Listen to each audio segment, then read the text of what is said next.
अब सब लोग जानते हैं कि दादा इंजीनियर है, बहुत बड़े पूरे इंडियन सर्विस को छोड़कर समाज के लिए सब कुछ छोड़कर वो यहां पे पूरे देश में घूम रहे हैं और अपनी नौकरी छोड़कर आदिवासी समाज को कैसे बचाना, जगह जगह पूरे भारत में, कहां नागालैंड, कहां पे मणिपुर का, झारखंड का, महाराष्ट्र का, राजस्थान, तमाम जगह घूमते घूमते हम सब लोगों को, आदिवासी को एक कैसे करें। तो दादा सतीश बेंदाम ने तमाम डिग्री लेने के बाद वो वकील भी है, सोशलिस्ट भी है, ह्यूमन राइट्स भी है, तमाम ऐसे 20-25 डिग्रियां हैं ताकि समाज को हम क्या लाभ दे सकें। तो एक बार जोरदार तालियां, जोरदार तालियां।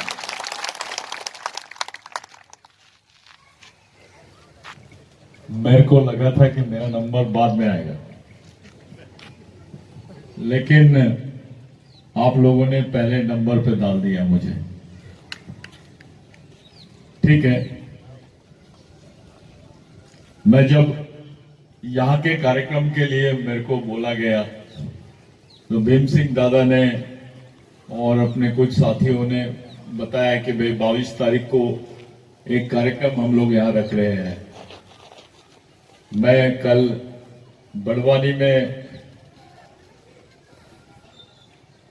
भगवान टंटे भील के पुतले के उद्घाटन के लिए मैं आया था और मेरा समय, आज का दिन, एक कैंप रखे थे, एक शिविर रखा गया था अलीराजपुर में, लेकिन बताया गया कि भाई वो कैंप की जगह एक प्रोग्राम हम लोगों ने रखा है।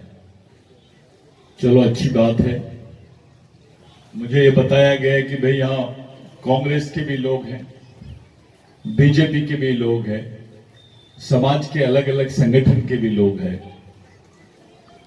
ये भी एक बहुत अच्छी चीज है। साथियों, प्रोग्राम में कितने लोग हैं ये मायना नहीं रखता है, कैसे लोग हैं ये बड़ी बात है। कि वो लोगों को कुछ समझ रहा है, वो कुछ समाज के लिए करना चाहते हैं, कुछ आने वाली पीढ़ी के लिए करना चाहते हैं। अगर ऐसे लोगों की संख्या कम भी रही तो वो बहुत महत्वपूर्ण होता है। नहीं तो 1 लाख की भीड़ भी आप लोग खड़ा कर लोगे, उसको कोई वैल्यू नहीं है। क्योंकि मेरा लाइफ इसी काम को देखते देखते गया। मैं 4 लाख लोगों को भी संबोधित किया और 4 लोगों को भी संबोधित किया हूं। इसलिए आप लोग ये दिमाग से निकाल दो पहले कि कितने लोग हैं। सवाल ये खड़ा होता है कि कितने नहीं, कैसे लोग हैं। आप तमाम लोगों से मेरा परिचय पहली बार हुआ। मेरे को नवल दादा ने बताया कि दादा आपको किसी भी हाल में ये प्रोग्राम के लिए आना पड़ता है।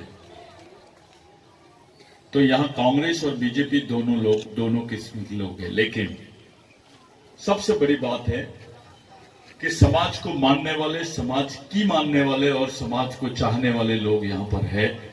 इसलिए मेरे को अच्छा लग रहा है कि मैं अपने समाज के बीच में ये बात कर रहा हूं। छोटी सी बात है साथियों, अभी जमीन के बारे में बात किए। पिछले 5 साल में इस देश में जो कानून बनाए गए हैं, वो कानून से क्या क्या आपके हाथ में आया है मैं बताना चाहता हूं, और क्या क्या आपसे छीन लिया गया है इस पर हम लोग बात करेंगे। पहले आप लोगों को लगता था कि 5वीं अनुसूची में आदिवासियों के बहुत विशेष अधिकार है। 5वीं अनुसूची में आदिवासियों को जल, जमीन, जंगल के अधिकार है, ऐसा आपको बताया गया था। चाहे वो कांग्रेसी हो या बीजेपी का लोग है, हमारी जमीनों पे जिनकी नजर है उनको आपको पहचानना पड़ेगा। हमको बताया गया था कि 5वीं अनुसूची में ग्राम सभा को बहुत विशेष अधिकार है, और अगर ग्राम सभा ने एनओसी नहीं दिया तो वहां पर कोई भी टाइप का प्रोजेक्ट, कोई भी टाइप के विकास के प्रकल्प, किसी भी टाइप का उत्खनन, किसी भी टाइप का प्रोजेक्ट, किसी भी टाइप की इंडस्ट्री और कोई भी डेवलपमेंट नहीं हो सकता है अगर ग्राम सभा की मान्यता नहीं है तो। लेकिन मैं आपको बता देना चाहता हूं कि ये गवर्नमेंट ने 5वीं अनुसूची का जो प्रावधान था जिसमें ग्राम सभा को विशेष अधिकार थे, वो ग्राम सभा की एनओसी का शब्द निकाल लिए और उसमें परामर्श शब्द डाल दिए। यानी आपकी जमीन को कभी भी छीन सकते हैं लोग। आपका जो एक्ट है वो पूरा बदल दिया गया है। आपकी जमीन के जो विशेष अधिकार है उसको खत्म कर दिया गया है। आपकी ग्राम सभा के अधिकारों को खत्म कर दिया गया है। उसके बाद आपके दिमाग में डाला गया कि पेसा एक्ट है। याद रखना, आप सुनते वक्त केवल आदिवासी हो इसी बात को ध्यान में रखना। दिमाग से पार्टी, संगठन और नेताओं को निकालो, पहले समाज के बारे में सोचो। तो इन्होंने आपके दिमाग में डाला था कि पेसा एक्ट है और पेसा एक्ट में आदिवासियों को पूरे अधिकार दिए गए हैं। साथियों, जो पेसा एक्ट है इसमें से भी इन्होंने ग्राम सभा के, ग्राम पंचायत के और आदिवासियों के विशेष अधिकारों को निकाल दिए। जब ग्राम सभा के अधिकार खत्म हो जाते हैं वहां पेसा एक्ट का कोई वैल्यू नहीं रहता है। पेसा जो है ये ग्राम सभा के विशेष अधिकारों पर बना हुआ कानून है और जो ग्राम सभा के विशेष अधिकार है उसके लिए अगर वो कानून बना है और इन्होंने ग्राम सभा के अधिकार आपके पेसा एक्ट से निकाल दिए हैं तो आपके लिए कुछ नहीं बचा है। इसका मतलब यह है कि आपके हाथ में बंदूक है लेकिन उसके अंदर गोली नहीं है। आपको बंदूक दे दिए गए लेकिन उसमें गोली नहीं है। क्या मतलब है उसका? ये तो ऐसा हो गया है कि आपको बता दिया गया है कि आपको खाना मिलेगा, पानी नहीं मिलेगा। इस टाइप से ये एक्ट को पहले खत्म किया गया और उसके बाद मध्य प्रदेश में लाया गया। पहले एक्ट को, पेशा एक्ट को खत्म कर दिए। आप जानते हो पेशा एक्ट कब बना? कौन से साल में बना है पेशा एक्ट? कितना? 1996 1996 में बना कानून और ये लोग 2022 में मध्य प्रदेश में लाए उसको। कांग्रेस की भी गवर्नमेंट थी यहां पर और बीजेपी की भी गवर्नमेंट थी। ये दोनों गवर्नमेंट ने आदिवासियों के साथ में गद्दारी की है। 1996 का कानून 2022 में आदिवासियों के सामने लाया जाता है। क्या बात है भाई? इतना लेट क्यों हुआ है? किसी चीज को फ्रिज में रख दो, कोई खाने को फ्रिज में रख दो, 5 दिन बाद वो खाना सड़ जाएगा। आपकी शादी हो गई, 20 साल बाद आप बूढ़े हो जाओगे। यानी पेशा एक्ट आपकी एक पीढ़ी खत्म होने के बाद आपके हाथ में आया है और वो भी उसमें से ग्राम सभा के विशेष अधिकारों को खत्म कर दिए इन्होंने। ये पेशा एक्ट की बात हुई। उसके बाद इन लोगों ने एक कानून लाया जिसको बोलते हैं टाइगर प्रोटेक्शन एक्ट। 2340 शेरों के लिए आदिवासियों की 6 लाख हेक्टेयर जमीन इन्होंने दे दी है। नॉर्थ ईस्ट से लेकर, नागालैंड से लेकर केरल तक जो आदिवासियों की जमीन है उसमें आपका अलीराजपुर भी है। मैं नक्शा बताऊंगा आपको, जिसको टाइगर कॉरिडोर बोलते हैं। ये सरकार को शेर की चिंता है, आदिवासियों की चिंता नहीं है।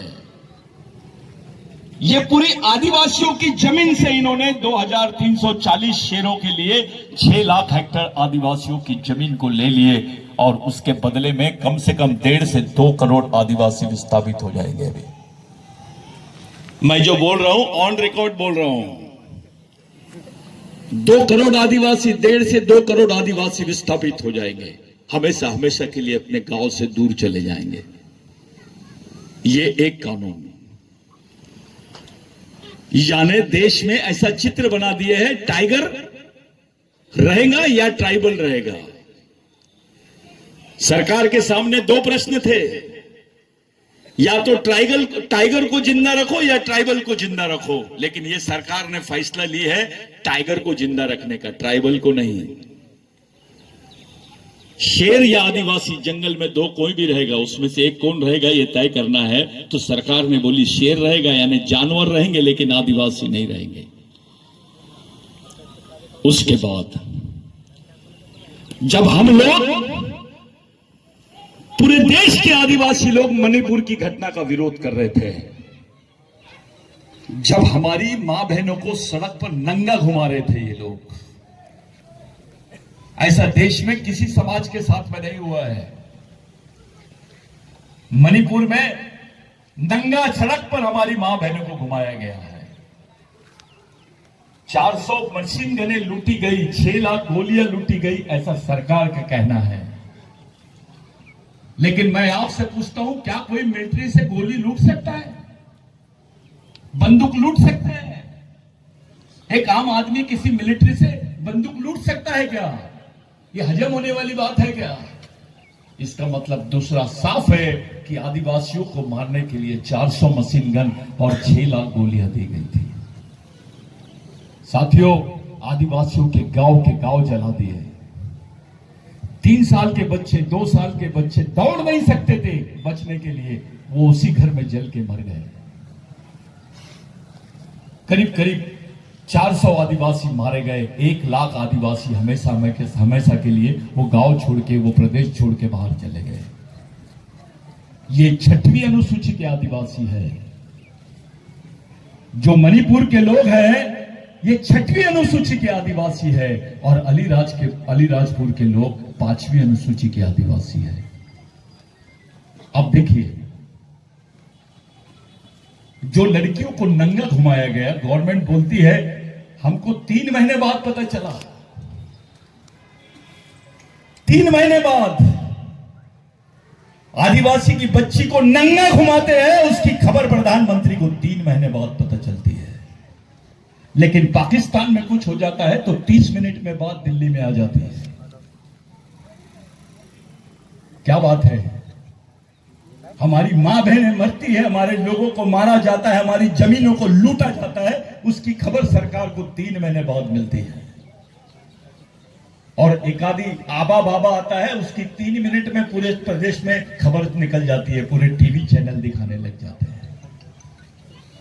वो तो एक शॉट था जो आदिवासी लड़कियों को नंगा घुमाया जा रहा था। ऐसे कई बच्चियों को नंगा घुमाया गया होगा, कई लोगों के साथ बलात्कार किया गया होगा। तो ये 6वीं अनुसूची के आदिवासियों के साथ में हुआ।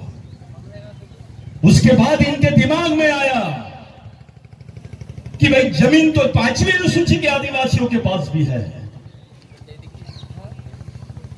ये बात आप सब लोग, पूरे समाज के लोग हैं, पढ़े लिखे लोग हैं, इसमें मैं जो बोल रहा हूं इस बात को पूरी जवाबदारी के साथ बोल रहा हूं।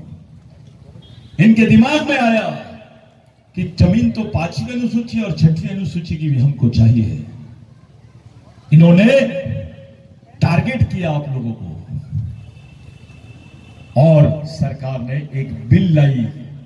हम सब लोग मणिपुर की घटना का विरोध कर रहे थे, और लोकसभा में बिल पारित किया गया जिसको बोलते हैं फॉरेस्ट कंजर्वेशन एक्ट, जिसको वन सुरक्षा अधिनियम बोलते हैं 2023।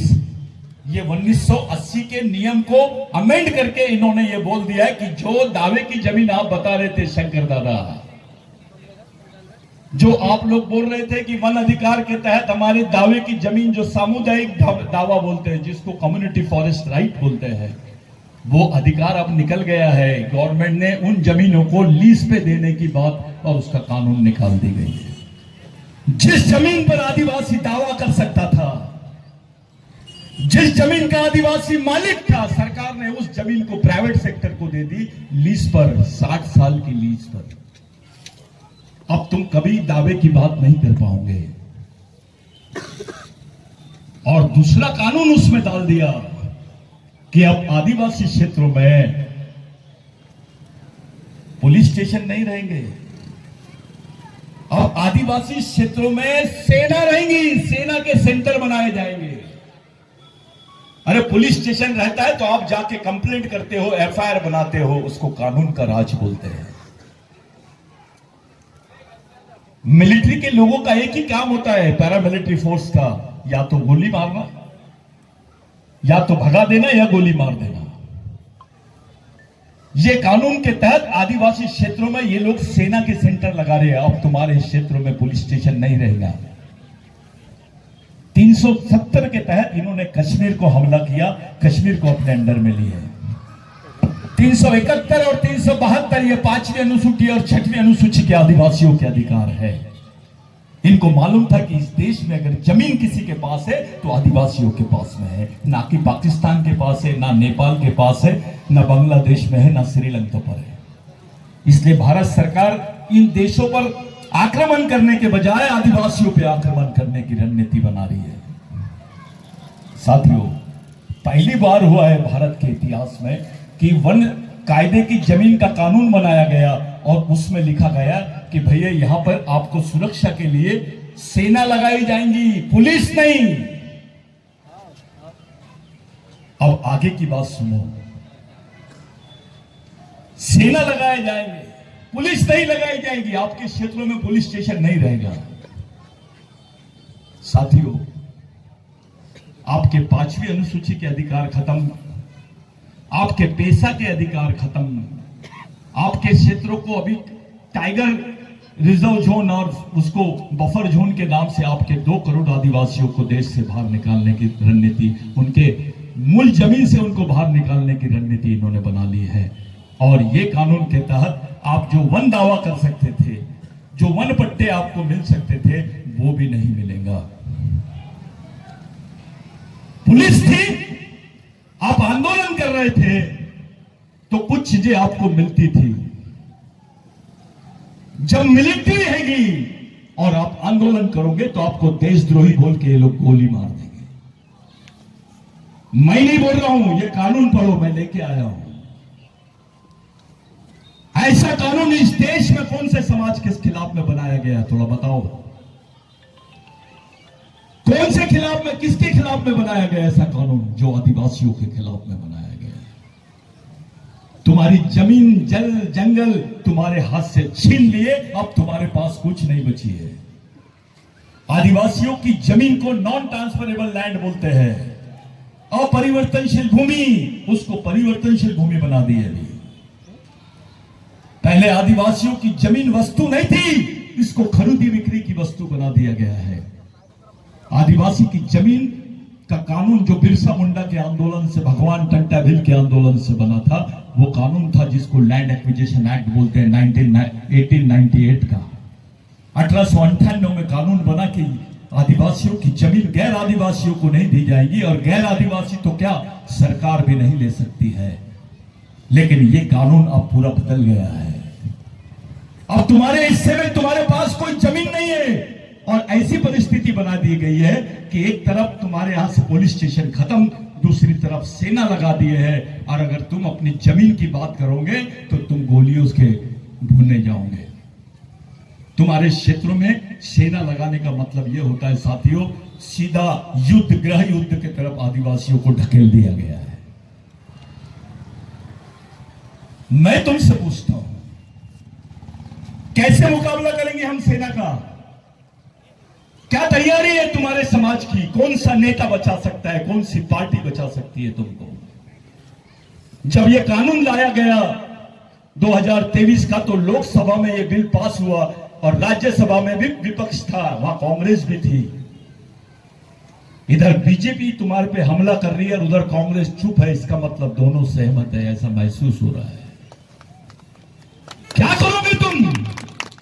तुम्हारे कौन से लोग, कौन सा नेता तुमको बचा सकता है? किसके दरवाजे पे जाओगे आप? पूरे मध्य प्रदेश में चाहे बीजेपी में हो या कांग्रेस में हो, ऐसा आदिवासी नेता बताओ जो तुमको टिकट दे सकता है, तुम्हारी बात संसद में रख सकता है, तुम्हारी बात को विधानसभा में रख सकता है, लड़ सकता है, जेल जा सकता है, मर सकता है। कहां है ऐसे नेता? एक चिल्लर पार्टी बना के क्या कर लोगे तुम? कौन सी लड़ाई लड़ोगे? अब तो सेना के सामने तुम्हारा समाज खड़ा है। किस टाइप से लड़ोगे आप? कौन सी लड़ाई लड़ोगे? किसके भरोसे लड़ोगे? क्या है तुम्हारे पास? तुम तो टूटे हुए हैं। बारेला अलग भागता है, बिलाला अलग भागता है, भील अलग भागता है, दरबार अलग भाग रहा है। टंटा भील ने बोला, बे तेरा वंश एक है, तेरी संस्कृति एक है, तेरा खून एक है, तो समाज भी एक होना चाहिए। लेकिन ऐसा नहीं हो रहा है। हमको समाज नाम की चीज समझी ही नहीं है। हमको टंटा भील समझा ही नहीं है। ऑस्ट्रेलिया के आदिवासियों को टंटा भील समझ रहा है। अमेरिका के आदिवासी अभी टंटा भील की बात कर रहे हैं। पाकिस्तान के आदिवासी टंटा भील पे बात कर रहे हैं। लेकिन भारत का आदिवासी टंटा भील को पहचानता ही नहीं है, क्योंकि उसके दिमाग में डाला गया है टंटा भील तो डकैत था। अबे टंटा भील इस देश का बाप था।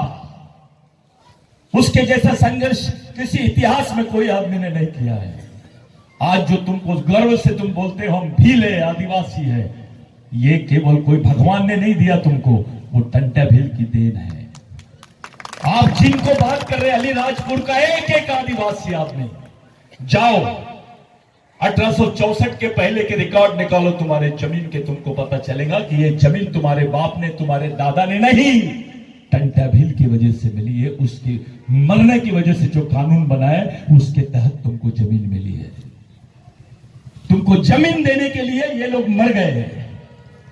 तुमको जमीन देने के लिए ये लोग फांसी के तख्ते पे चढ़ गए, और आज वो जमीन तुमसे छीनी जा रही है। हमारे समाज के कोई बड़े नेता, मैं छोटे नेता की बात नहीं कर रहा हूं, जो ऊपर लेवल के नेता है वो गांडू के जैसा देख रहे हैं, चुपचाप बैठे हुए हैं। इसलिए बैठे हुए कि समाज का कोई दबाव नहीं है। समाज नाम की संस्था का कोई दबाव नहीं रहा। अगर समाज जिंदा होता तो नेता को बैठ बोलते तो सो जाता था वो। समाज में इतनी ताकत है। अगर ये आदिवासी नहीं होते तो कोई विधायक बन सकता था, आदिवासी नहीं होते तो कलेक्टर बन सकता था, आदिवासी नहीं होते तो कोई कमिश्नर बन सकता था, कोई इंजीनियर बन सकता था, डॉक्टर बन सकता था। अगर आप आदिवासी नहीं होते तो आपकी औकात ही नहीं थी। आपके हिस्से में जो पहचान आई है, आपके हिस्से में जो सामाजिक अधिकार आए हैं संविधान में, वो भगवान टंटा भील की देन है।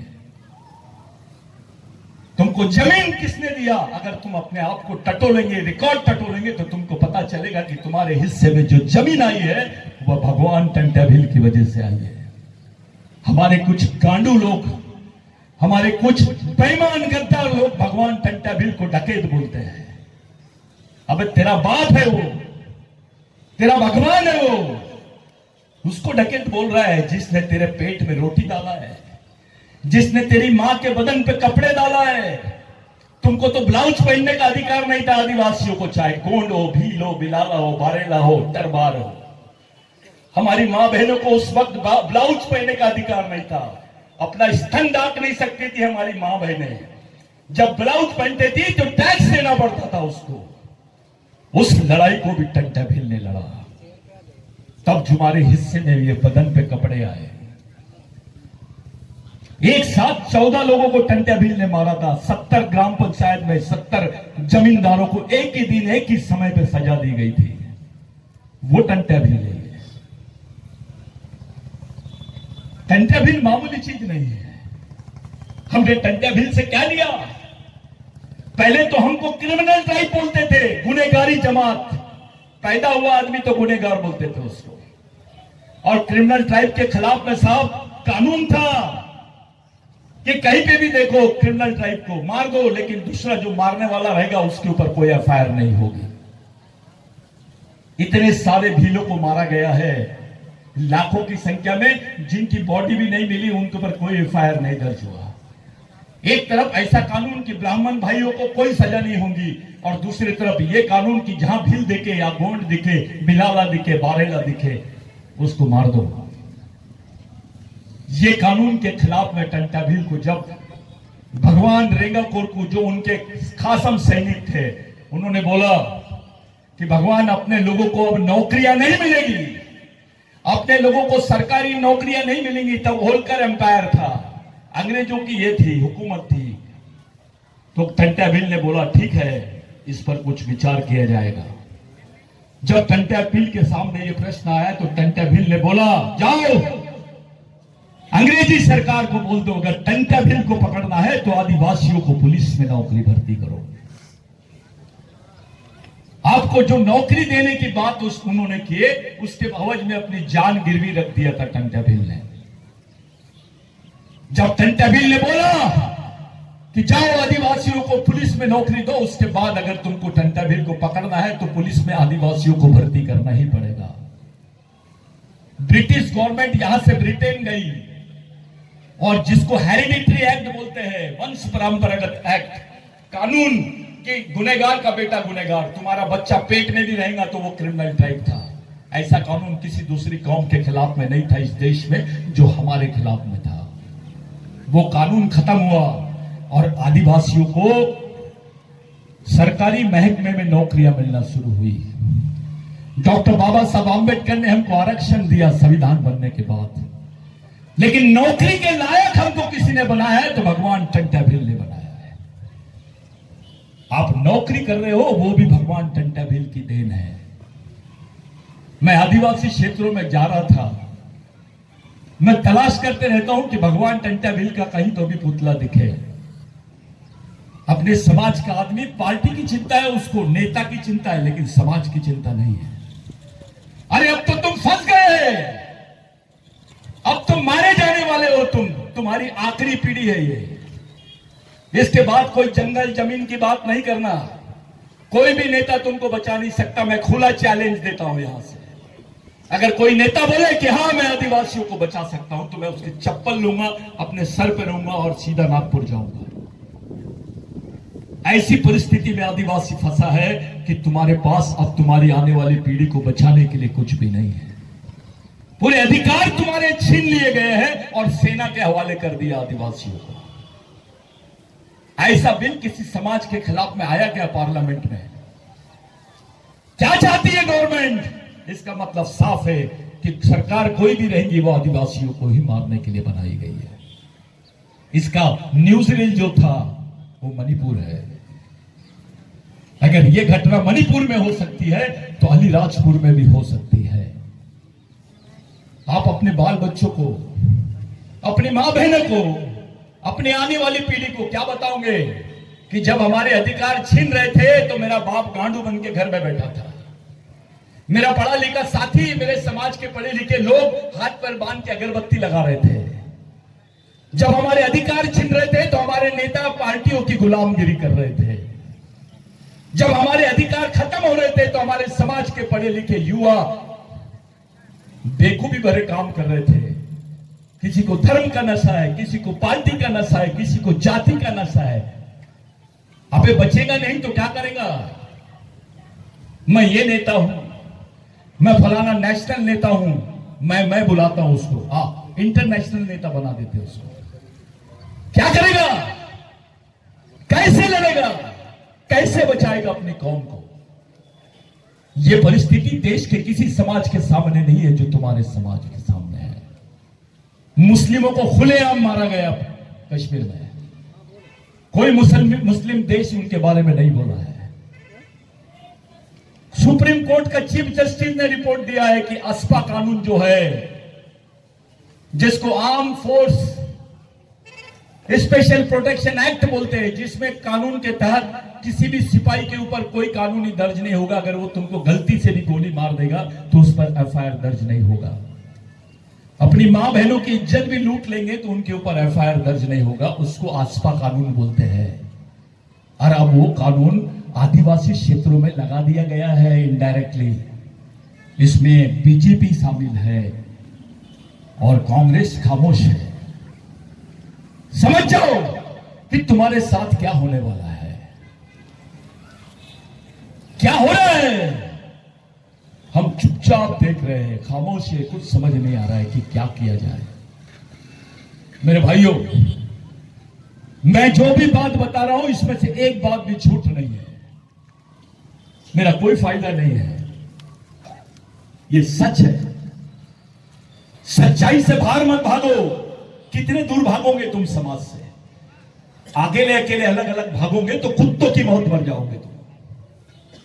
जिंदा रहना है, बचना है तो समाज को एक जगह लाना पड़ेगा। पार्टी वार्टी बाद में, नेता पार्टी धर्म बाद में, पहले समाज। तुमको धर्म के अनुसार भारतीय संविधान में अधिकार नहीं मिले, तुमको समाज के अनुसार भारतीय संविधान में अधिकार मिले हैं। आज तुम्हारे पढ़े लिखे लड़के डिग्रियां लेके घूम रहे हैं, मजाक उड़ा रहे सब लोग उनका। तुम्हारे लोगों पे खुलेआम पेशाब कर रहे हैं, खुलेआम, और वीडियो भी वही लोग बनाते हैं और उसको जारी कर देते हैं। आज हमारे समाज के पुरुष पे इन्होंने पेशाब किए, कल हमारी महिलाओं पे पेशाब करेंगे तो कैसा लगेगा? बताइए कैसा लगेगा? एक तरफ नंगा घुमाने का पिक्चर और दूसरी तरफ हमारी महिलाओं पे पेशाब करने का पिक्चर। थोड़ा सोचो कैसा लगेगा? कहां है तुम्हारा समाज? अरे मध्य प्रदेश में 32% आदिवासी है, लेकिन किसी भी चुनाव में आदिवासियों को अलग करके इलेक्शन होता है इस देश में। तुमको बेच दिया जाता है, तुम्हारे नेताओं को, अपना बीजेपी का नेता रहे या कांग्रेस का नेता रहे, उसकी किसी भी पार्टी में, किसी की भी पार्टी के ऊपर कोई पकड़ नहीं है, उनको कोई पूछता नहीं है। उसका मुख्य कारण है कि समाज एक जगह नहीं है। कौन सा नेता है, किसके दरवाजे पे जाना है? चलो बताओ, बीजेपी के नेता का नाम लो, कांग्रेस के नेता का नाम लो, आदिवासी नेता का, जो हमारे लिए लड़ सकता है क्या? जब कोई नहीं है तो क्या करोगे तुम? ये लड़ाई तुमको लड़नी पड़ेगी। ये जो युवा वक्त खड़े हैं ना, इनको गांडू मत बनाओ, इनको लड़ने वाला बनाओ, क्योंकि इनको लड़ना सिखाओगे तो ही जिंदा रह पाएंगे। ये बच्चा तुम्हारा है, उसके दिमाग में सोच दूसरे की है, वो तुम्हारी मर्जी से नहीं जी रहे हैं, वो दूसरों की सोच के हिसाब से जी रहे हैं। बच्चा तुम्हारा, लेकिन उसके दिमाग में जो कैसेट है दूसरे की है। तुमको वो पिताजी नहीं बोलता है, लेकिन सामने वालों को परम पूज्य पिताजी बोलता है। परम पूज्य महाराज, कौन सा महाराज आदिवासियों को जमीन दिया, थोड़ा बताओ? कौन सी पार्टी ने आदिवासियों को जमीन दी? कौन से नेता ने आदिवासियों को जमीन दिया है? सब लोगों ने गद्दारी की है हमारे साथ में, इसीलिए किए क्योंकि हमारी सामाजिक व्यवस्था नहीं है। इस देश का ब्राह्मण भाई अपने बच्चे को 5 साल की उम्र में देता है, ले ये कुरान पढ़, ये वेद है, पढ़ इसको, उसको आरएसएस में भेजता है। उनके कार्यक्रम चलते हैं, उनका संघ चलता है।